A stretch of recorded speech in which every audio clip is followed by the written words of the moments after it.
Elise, thank you for coming to our Silverbrook SOL Information Night.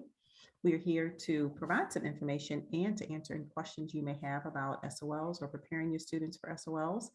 I am going to introduce our assistant principal, Mr. Travis Thomason, who is also our testing coordinator, and Ms. Tammy Thompson, who is our school-based technology specialist. They will be facilitating the meeting this evening. And so I'm going to hand it over to Mr. Thomason.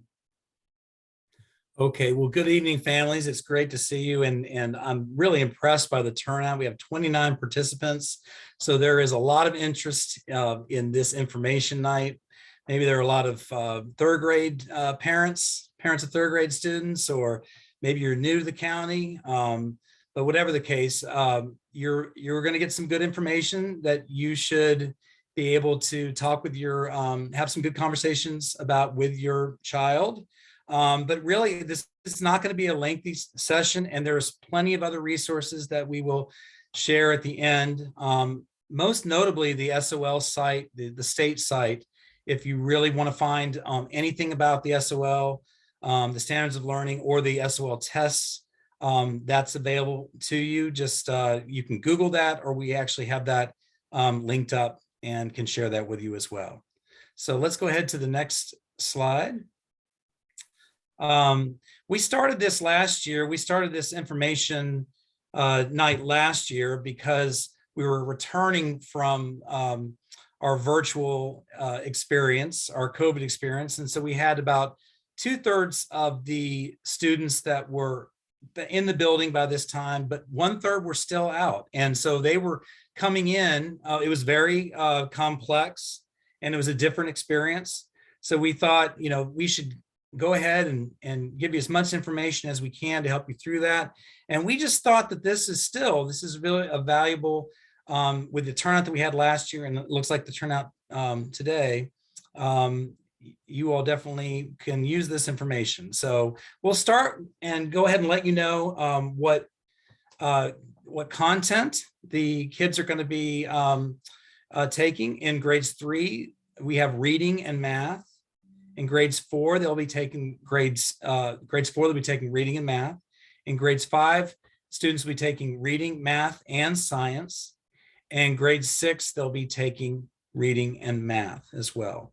Now, this is the SOLs, for anybody that is not aware, this is all by the content that they have been, anything they've been learning throughout this year.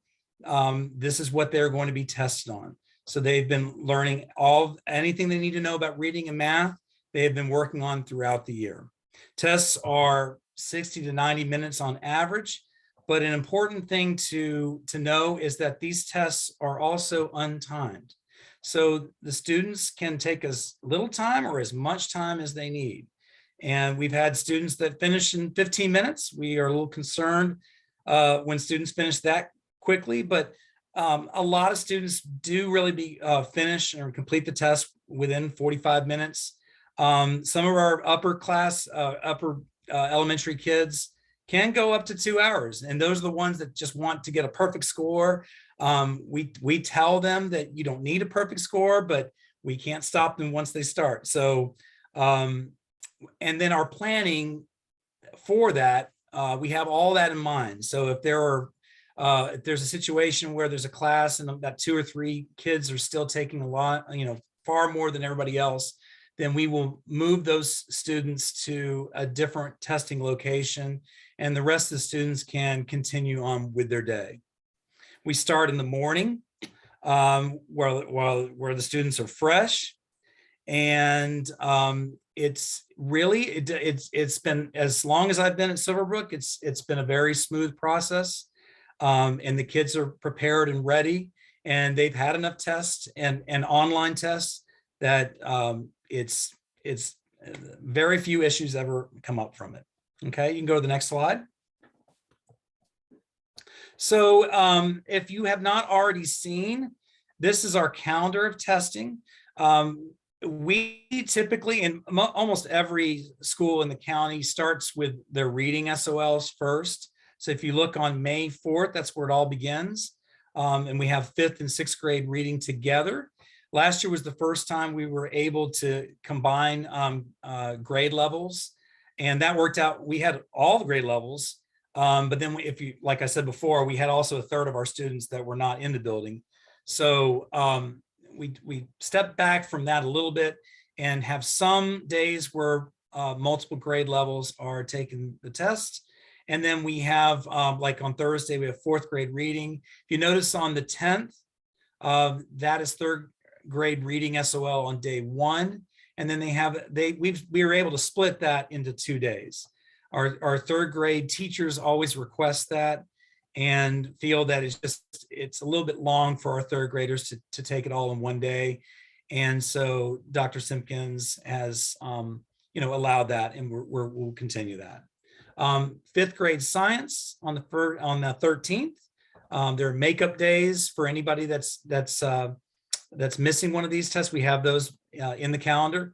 Again, 17th, the 3rd and 4th taken on the 18th, day 2 for third grade, and 9th. Our final test is 5th and 6th grade math, and that's the final day. Actually, the 20th is the final day that we can give a first take of the SOL. But I want you to notice that from the 23rd through the 27th, that week is reserved for retakes. And retakes are for students that they just miss passing. We get that information fairly quickly, and we know if the students are within a range of 375 to 399, the passing score is 400. But if they've just missed it by a few questions, parents, you have the option of having them retake the reading or the math or the science, any of the SOLs in that final week. And some decide they want their child to do that, and some don't, and that's perfectly fine either way. Things to keep in mind. Please try to schedule, now that you see this, and please try to schedule appointments on non-SOL days for your child. Please arrive on time. If students are late, we can still get them in, but it is more of a challenge. And it's just a lot easier if everybody comes on time and are ready to go when teachers have everybody all grouped together and have taken attendance. Okay. And then please, just like always, please do not send in sick students to school. Do not worry about anything if they're not going to make it for this test. They may not. We have all those makeups planned, plenty of opportunities for them to make up anything that they missed. Okay, so if you can go to the next slide. The next few slides are really going to talk about the format of the tests. For most of these tests, all the reading tests and all the math tests, about 6, 7, maybe 8 years ago, the state started to move towards computer adaptive tests. And those really are tests that give every student a positive experience with the test. The test finds the sweet spot for every child. Like and the way that works is if a child gets a test and gets it correctly, then their next question depends on how they answered. If they got it right, then they will get a more challenging question. If they got it wrong, the test then gives them a less difficult question. So they're always engaged, and it does find where their level is. And it's been like this for several years. And it started with just, I believe it started with math, and then we added reading. But I'll talk about this when we get to it, but science is still the same multiple choice that it's been in the past. It is online, but it's not computer adaptive. The way reading works is that students are given a passage, and then they're given a list of multiple choice questions that they're to answer. And they can go kind of back and forth as long as they're in that same passage. But if they and there will be a warning if they've answered as many questions as they can, they go to this next page. It says, you realize you cannot go back to the questions previously, because that is part of the computer adaptive test. Once you go further, then you can't go back. okay? Because your next questions are determined by how you answer it. So with reading, you get a passage, maybe 5 or 6 related questions. They can go back and forth with those, but once they leave that passage and go to the next passage, they can only go forward with questions that are related to that passage. Math, they're all, and then after a certain point in reading, then they do have just standalone questions, and they can't go back to the previous question at each question. The same for the math. So they will get a question, and once they answer it, they've got to continue to move forward, and that's one at a time. Okay. And so, and then again, science, students will all have the same questions. They will not be unique to their test. So we can go to the next slide. So Tammy, if you can get us to the, we have a short video that explains a little bit more of the computer adaptive testing. And if you can go ahead and click on that, maybe we can watch that.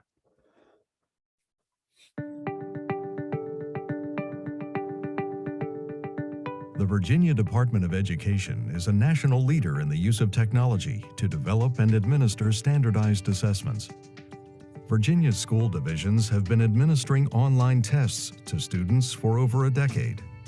These online tests contain technology-enhanced items in which the student might graph data or correct the punctuation in a writing sample, as well as multiple choice questions. As part of the continuing effort to provide students with the best possible testing experience, Virginia is adding computer adaptive testing to the Virginia Standards of Learning Assessment Program. Computer adaptive testing, also known as CAT, provides a more personalized test experience for students. Instead of presenting the same questions to every student, an adaptive test is customized to each. The basic principle of CAT is to provide questions that are neither too difficult nor too easy for the student being tested. Questions that challenge students without overwhelming them may result in increased student focus and engagement with the test, as well as providing greater understanding of a student's achievement.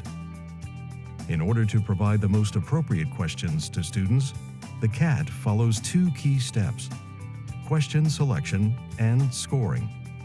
The steps repeat each time a question is presented and answered. In the first step, a student is administered a test question. Questions are selected from a collection or pool containing more questions than any single student sees. The second step, scoring, uses the student's response to determine which test question the student should get next. This cycle continues until the required number of questions, as indicated by the test blueprint, has been administered. While all students will be expected to answer the same number of questions to complete a Standards of Learning test, adaptive testing means that the specific questions asked will differ from student to student. The addition of computer adaptive testing to the Standards of Learning Assessment Program demonstrates the commitment of the Virginia Department of Education to provide the best test-taking experience possible for students. If you have questions regarding computer adaptive testing or any Standards of Learning assessment, contact the Virginia Department of Education. For more information about Virginia's assessment program, visit our website. And for questions or comments, email our student assessment staff.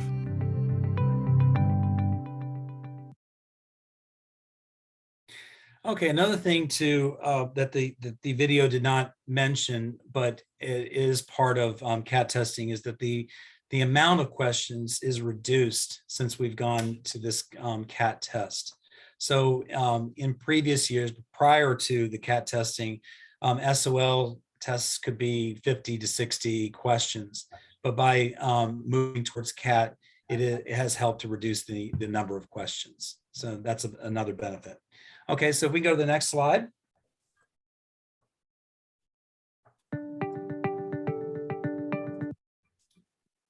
Okay, so really this is just giving you an opportunity to see what the kids will be looking at. We have a little sample of one of the questions, but it's really about the test format. And so what we see as SOL assessment features are basically just like SOL type tests. And so majority of the questions are going to be like multiple in multiple choice.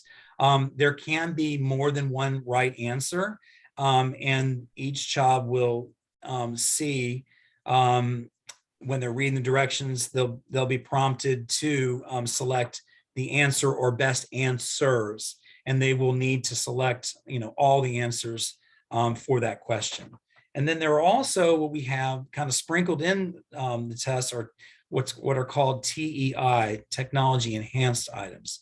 So we have things like fill in the blanks that they will actually use their keyboard. If the answer is 47, they'll type in 47. And then in this example, you see that they'll be doing there's a bar graph, and they'll be dragging up to the appropriate line based on the data that they read on the left side. So they'll be able to it'll be an interactive experience for them as they click and drag and manipulate the bar graph. There's also drag and drop. And then there are hotspots where you click on certain spots in that page, and that will determine if they understand what they should be answering with multiple answers. Okay, so the next question, the next page. The health and safety guidelines, just want to go over that. Again, as we talked about earlier, because of COVID and because of the extra resources, we have so many more computers. Last year, every student was able to have their own computer. We only need to share computers. So the students are able, again this year, to test in their own classrooms. So it'll just be like a regular day. They come in, they have their own laptops. They'll have those ready to go. They'll be sitting at their desks. And so we don't need to worry about moving to different places or having large test rooms like the cafeteria or the library or things like that. They can actually test in their own classrooms. And we will follow the, I'm sorry. Oh, you're not being good. Get out of here. Sorry about that. So I knew we wouldn't get through it, Dr. Simpkins. He was pawing at me the whole time, like, oh gosh. Okay, so anyways, they will be at their own desk. We are following the mitigation strategy, continuing to follow those strategies that we've been following for the last month. They've relaxed, of course, they've relaxed the face mask requirement, but everything else is still in place. So we intend to continue to follow that, and that's why we will permit water bottles with the students. They can go and fill their water bottles or bring them, from home and have them with them when they're taking the test, because the water fountains are not available. I mean, they can fill them up, but we still cannot use the water fountains at this time. And then there are some students that are in smaller testing environments that are in small groups, and they will be at tables or a different location, and just know that those tables are wiped down as well. Okay, so the next slide. Just something to talk about with cell phones and smartwatches. We cannot have electronics, besides the laptops, in the testing environment. So we ask that students leave their electronic devices at home, leave their cell phones at home, leave the watches. It's the easiest way for us to make sure that the testing environment is intact and what we need for them to be free of distraction. All right. If we do notice that students have a watch, an Apple Watch or whatever watch, what have you, we will need to ask them to take that. We will keep those during the test and give those back at the end of the test. Okay. And then students are aware, because all teachers talk about this, that if they're found with a cell phone during the test, and then there's a lot of things that we have to investigate, and I am sure students would not enjoy that. And we just want to let you all know that we're following the policies and protocols that we're given from the district on that. So the easiest way is just to leave the cell phones, leave the watches at home for that day. And the day goes quick, especially on testing day. So they'll be back with it very soon. All right, so next slide. So ways you can support your child. The biggest thing you can do is just for you, first of all, to know that your child is ready for this test. They have been working all year. They've gone through all the curriculum.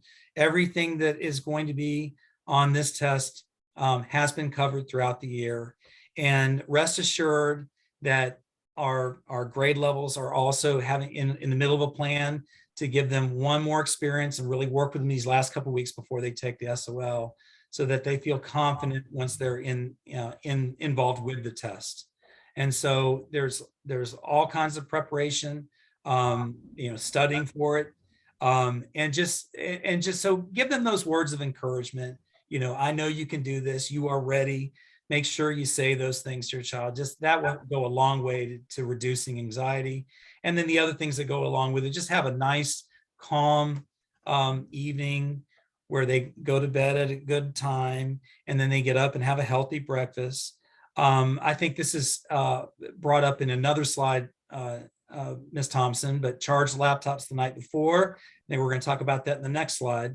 And I don't know, Tammy, you might want to talk about that part too when we get to it, but because there are specifics on how you want that charged, and they are to leave those there the night before. So we don't have to worry about laptops being charged or not, but we'll get to that. And then there's some ways to reduce stress and anxiety. And I don't know, Dr. Simpkins, were you going to put that in the chat? We clicked on that. I see. Sure. Because I can't really talk about it. Those are just tips for helping. We can go through that. But Dr. Simpkins also talked about putting that in the chat, if you will.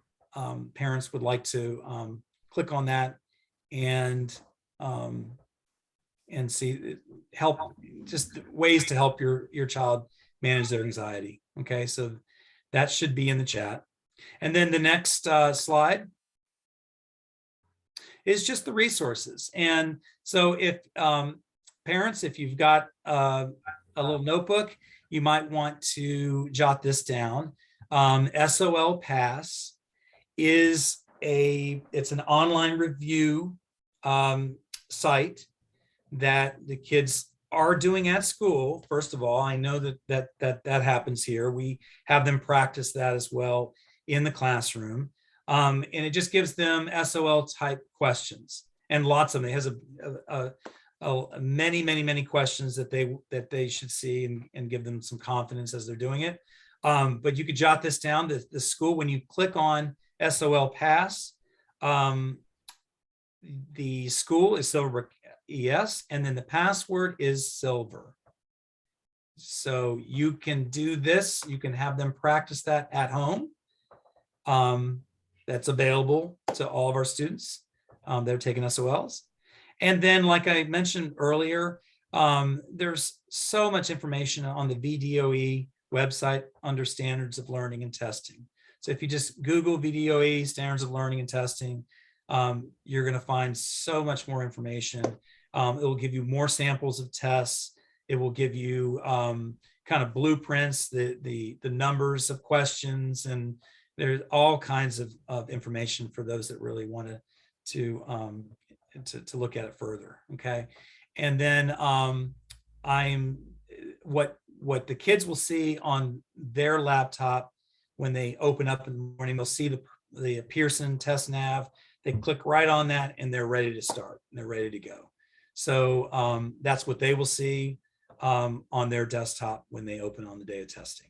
It'll be ready. Okay, so I see Dr. Simpkins has also in the chat. I don't know if you put the SOL Pass or the other one. Or That was the anxiety one. Oh, anxiety one. Okay, perfect. Okay, so I believe we have one more slide, Ms. Thompson, and I think it's just if you can maybe tell what you're looking for. I mean, I could say it, but I think you'd say it better. Sure. Good evening, parents. First and foremost, aside from SOL testing, but just in general on the everyday, please make sure that your students are charging their laptops at home. We don't have the capacity at school to charge everybody's laptop. So that's why we are asking parents to please ensure that your child is charging their laptops at home every day so that they have a charge to last them throughout the day. So that's every day. Moving forward to testing, from today forward, and we've been going into the classrooms, Mr. Chin and I, and been telling students this as well, the same information, to restart their laptops twice a day, every day from now until the last SOL is taken. And that's because the county is constantly pushing down updates for the computers so that the computers will work seamlessly throughout testing. So it's very important that the only way that laptops will receive the update is if they are restarted twice a day at school, not at home, but at school, so that they can receive those updates. And we don't know when the updates are coming down. They just come down in the background, not just for students, but for staff as well. So it is extremely important that you remind your child, make sure you restart that computer twice a day, every day, to ensure that they get those updates. That will ensure a seamless process for testing. And it's also just a good habit to do it anyway. We always, and I'm guilty of it myself, I don't like restarting my computer because I don't want to lose all my tabs and all my documents, and especially my tabs. And I don't know if you guys know this, but if you happen to close out of Chrome and you have to restart your laptop, there is a shortcut that you can do, which is Control Shift and the T button, and that will restore all of your tabs. So we tell that to the students as well. Again, I'm guilty of it too. I'll have a gazillion tabs open, don't want to restart my computer because I don't want to lose all my tabs. But that is a quick and dirty shortcut that you can use as well, and encourage your kids to use it as well. So again, that's the Shift key, the Control key, and the T key for tab. Now, moving forward to the day of testing, or the day before testing. So the day before testing, the students will not take their laptops home. We will have temporary charging stations to dock their laptops on and ensure that they are getting a full charge on those laptops. So those laptops will be ready to go the day of testing. So again, the day prior to the testing, those laptops will not come home. We will set up a temporary charging scenario for that classroom, and students will, their laptops will charge overnight so that we won't run into any problems with, oh, I thought I charged it and didn't get charged. And we do need those full charges to ensure that the children do not have any disruptions as they're taking their test. So just so that you know that. Also, as I said, we've been going to the classrooms as well and been communicating to students that now they can submit their own request IT tickets. They know how. There is a desktop icon on their desktop that looks like the triangle with the exclamation point in, and they just go in and submit the ticket themselves. As soon as we get the ticket, we try our very, very best to turn that laptop back around. If we have to keep it, we will give them a spare laptop to use. But it is extremely important for kids to, if there's anything wrong with their laptop right now, go ahead and put that request IT ticket in so that we can get that laptop fixed. Sometimes we can fix them in-house. Sometimes we have to send it out. And sometimes somebody else has to come in to repair the laptop. So we always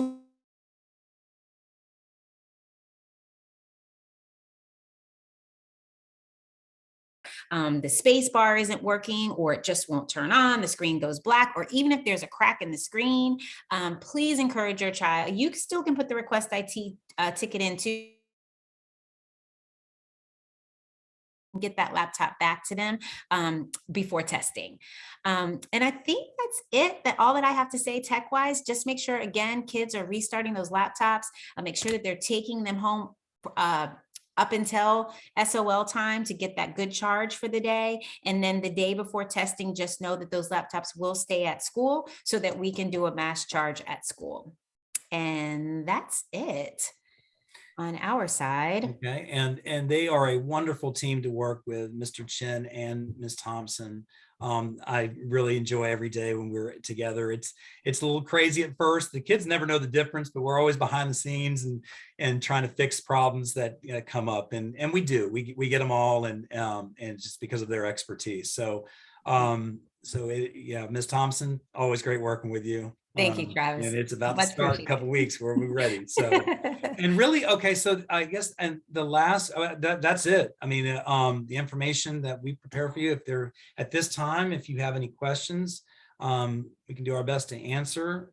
Hope I can answer anything that you have. And so I will start. It looks like Lisa has her hand raised. So Lisa? Hi, can you guys hear me? Yes, absolutely. Oh, perfect. Thank you. Question for you, Mr. Thompson or Dr. Simpkins. Children on IEPs. Is there a different test? This is the first time that we're going through testing. My son's a third grader who is on an IEP. I know from what you just explained, you know, it looks like a bank of questions and whatnot. But is there any designation of children that are on IEPs, and are they actually given a different type of test? That's a great question. I would say that like 98% of our students are taking the same tests. So they're all taking the online test. There are a couple of exceptions, and you would know that in your IEP meetings if we would discuss that ahead of time. But yes, no, they are taking the same SOL, but they are taking it with accommodations. Right. So there could be accommodations of like a flexible schedule. They might have like a read aloud option where they're able to get help from headphones, and there'll be, you know, that's as part of their testing experience. But the test itself is the same as well, every test, like I talked about the CAT test though, every test is kind of unique. So they're not gonna have the same questions. Nobody's gonna have the same questions, but they will have the same online tests. Perfect. Okay. Thank you so much. All right, there is a question in the chat. How is the data from the SOL used, and how do we learn the results? Okay, I mean, how is it used? It's used as one of our data points to give us a complete picture of the students' strengths and needs. It really is. I mean, it helps us, that data is used to help us determine what we need to improve or what we have in our own strengths as teachers. So there's a lot of applications for the testing. I mean, but it is just one. Our kids have several tests throughout the year, and it really, with the SOL tests, the iReady, some of the Horizon testing, it really does give us a pretty accurate picture of where every student is and what their needs are. It also supports us with accreditation. We do, you know, with state accreditation, we would have to reach a particular percentage in reading, math, and science for all of our kids. And so that definitely is, the SOLs are used for that too. So for accreditation, and then for school use, just so that we know where our kids are. For example, if a child not fails an SOL, then as we come back into school, we can look at that. We can look at the specific areas where they did not do well, and then we can tailor some intervention and or supports in those areas. So there are lots of ways we can use that data. I think the other part to the question was when will parents get the results? So I think the results will come directly to parents. Is that correct, Mr. Thomason? We get the results fairly quickly because we know if the student needs to do a retake. I mean, so we will get those scores. However, the information to parents isn't really prepared because it has to be, that's just the raw data basically. And so the state does need to take a look at that and make any final adjustments. So the what's for the parents is not usually for several weeks out. I mean, and I don't remember for this year if it was. It has been in the past that the scores were mailed, but then we've also been. If you all familiar with the Parent View, you can also get access to parent scores through that Parent View as well. So I'll have to check on that and see what if those are to be mailed or if we are still delivering those results through ParentVue. Okay, Ainsley, do you have a question? Hi, yes, thank you so much. I'd like to revisit what Mr. Thomason was telling us earlier about how in the beginning of the CAT test, I believe you said, Mhm. they ask a few questions to sort of help find the middle ground for where the student is best prepared to take the test. I might be misunderstanding this, but how will we get an accurate picture of where the school stands for every child's learning and where the teacher stands in the classroom if we're tailoring the test for where the student's strengths lie? You know, that's a good question. I've had that question myself. And actually, I've just really thought about that question recently. If everything is a different testing experience, how do you really like measure? I see what you're saying. I mean, how can you measure, you know, how a school is doing compared to another school, or how students are with each other? My only answer is to that is the state has a large enough pool that they assigned a certain weight to certain questions. And though all those things have been thought through and are just part of how it's delivered. When it's delivered, that's why it's taken several years to implement because of those issues that you bring up, Ms. Adams.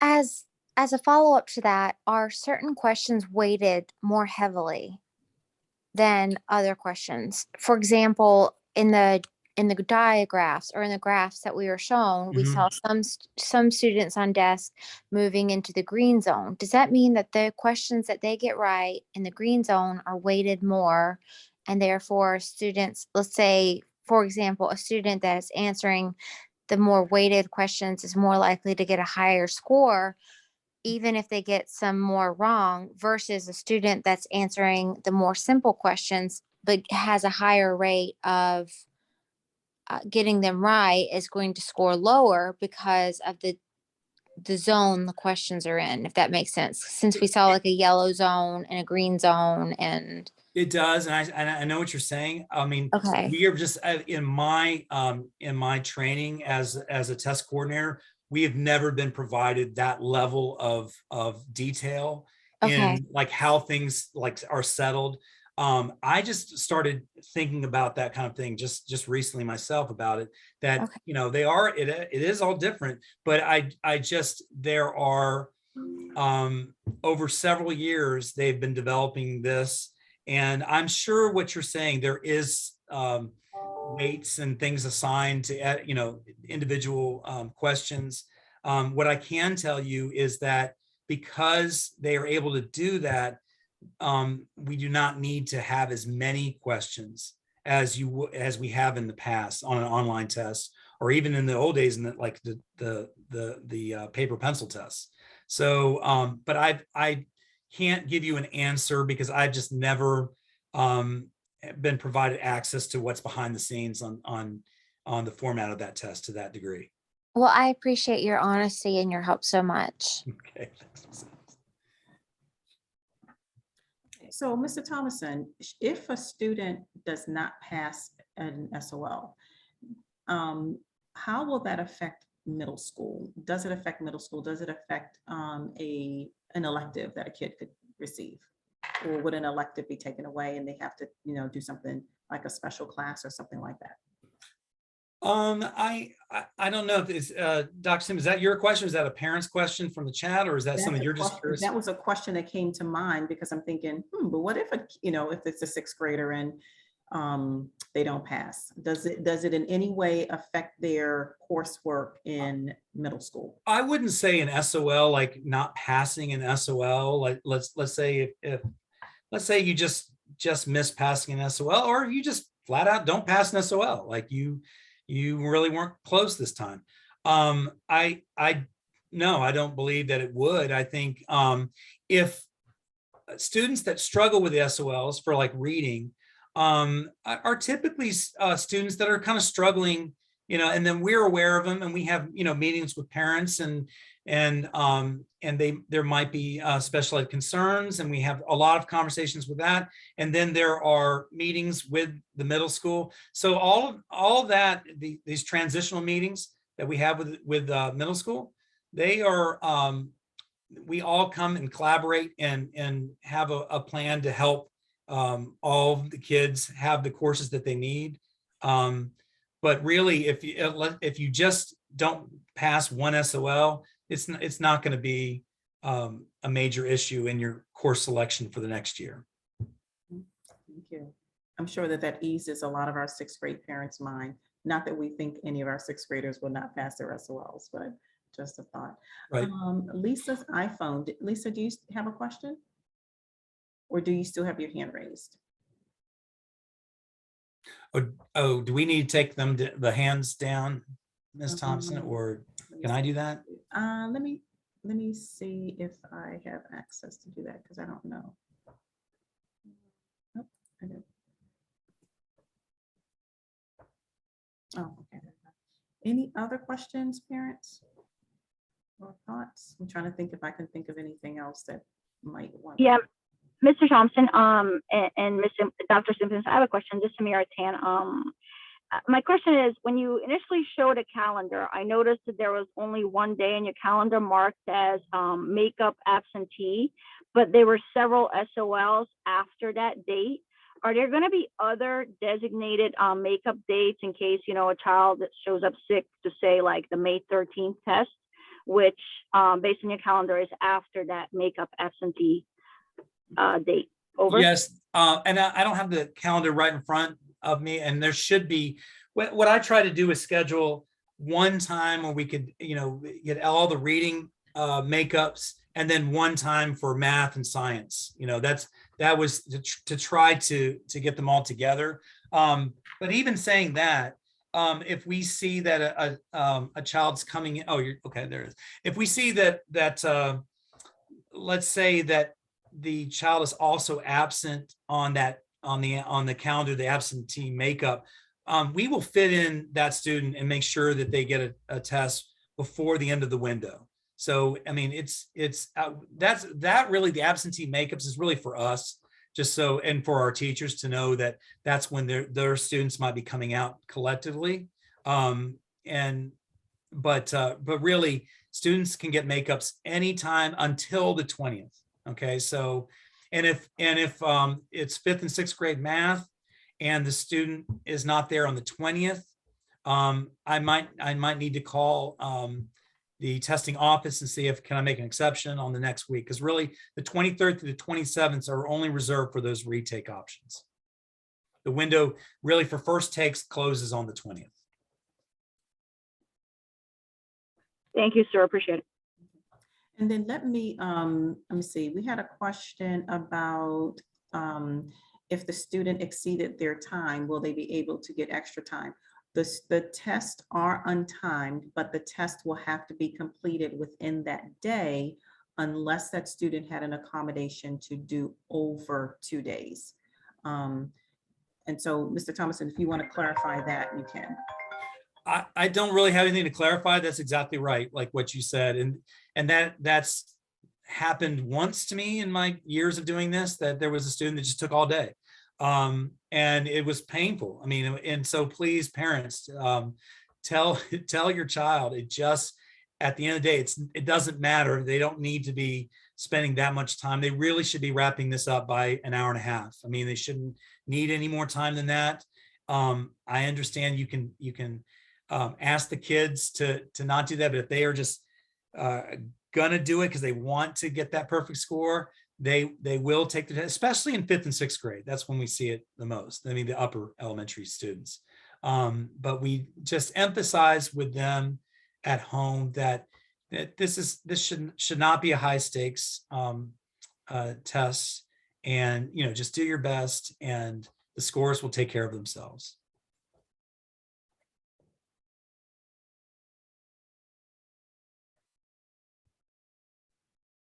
Are there any other questions, parents?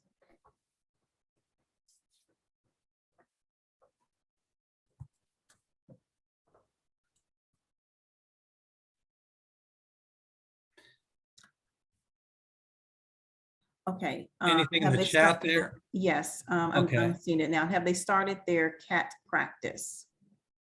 Have they started their CAT practice? I know that Ms. Thompson, you work with third grade because that's their first experience with testing. I know you do that in the weeks leading up to the SOL. Yes, I will be working with classrooms next week on SOL practice, practicing. The practice isn't necessarily, how do I say this the correct way? It's more practice using the tools, like for instance, yeah, the right, drag and right. drop, but there is no practice using the CAT tool. Or- So there or is no CAT practice format. that, they get to take a test, and depending on how they answer the question, if that determines, what their next question is. There is no practice for that. My Okay. practice simply centers around test taking tips, and also just the tool itself, the TestNav tool.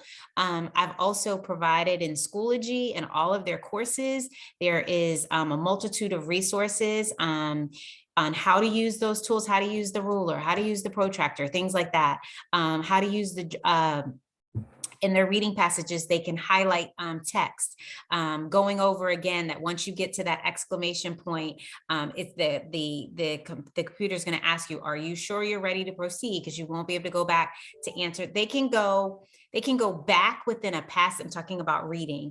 If they have a reading passage and let's say it has 10 questions that correlate with that reading passage, they can go back and forth between the questions in that passage. But once they get to that last question and they're ready to move forward, once they go forward to the next passage, they can't go back to that previous passage. So I'll go over things like that with them. And again, the teachers are doing that as well. That information is all in Schoology for kids. Again, those resources that we plopped into the chat, they can start practicing from home if they click on that TestNav icon that's on their desktop now, and they'll know how to do this as well.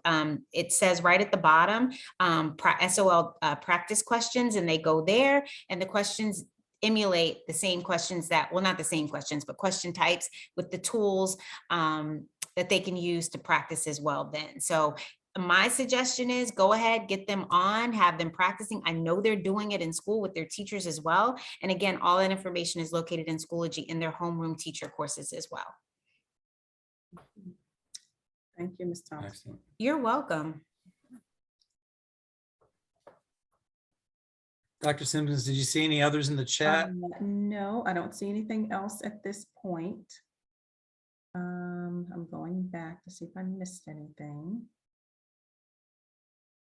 And parents, we will send you the presentation in addition to the recording.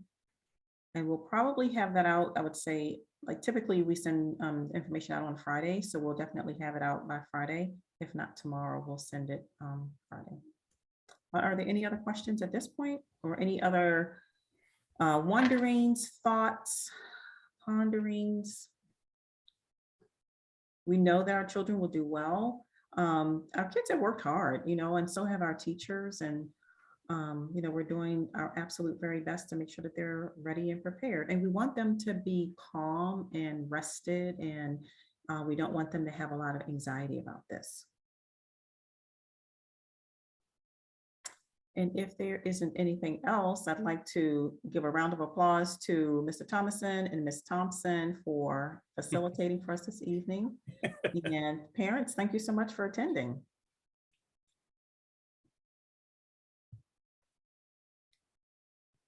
And a round of applause to my dog, Hero. That was. I finally had to push him on out. He was scratching the door. I said, no. Oh boy, I knew that was a mistake. That's okay. You know what? I don't believe I heard your dog at all. You didn't hear? He was just scratching. He kept scratching. I was like, no, he wanted out. It's like, when they're in, they want out. When they're out, they want in. Absolutely. So,